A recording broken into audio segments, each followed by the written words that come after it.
Roman Britain was the areas of the island of Great Britain that were governed by the Roman Empire, from AD 43 to 409 or 410. Julius Caesar invaded Britain in 55 and 54 BC as part of his Gallic Wars. The Britons had been overrun or culturally assimilated by other Celtic tribes during the British Iron Age and had been aiding Caesar's enemies. He received tribute, installed a friendly king over the Trinovantes, and returned to Gaul. Planned invasions under Augustus were called off in 34, 27, and 25 BC. In AD 40, Caligula assembled 200,000 men at the Channel, only to have them gather seashells. 3 years later, Claudius directed 4 legions to invade Britain and restore an exiled king over the Atrebates. The Romans defeated the Cativellauni, and then organized their conquest as the province of Britain.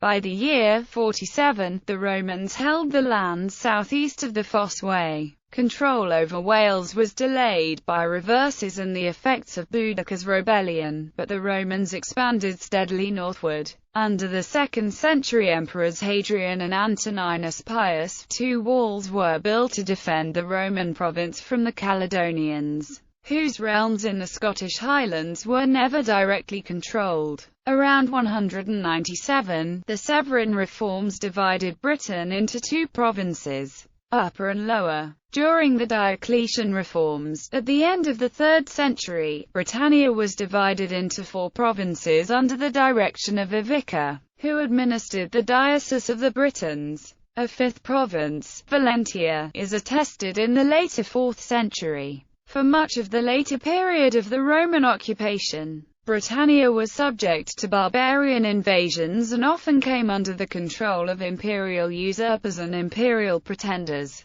The final Roman withdrawal from Britain occurred around 410. The native kingdoms are considered to have formed sub-Roman Britain after that. Following the conquest of the Britons, a distinctive Romano-British culture emerged as the Romans introduced improved agriculture, urban planning, industrial production, and architecture. After the initial invasions, Roman historians generally only mention Britain in passing. Thus, most present knowledge derives from archaeological investigations and occasional epigraphic evidence lauding the Britannic achievements of an emperor.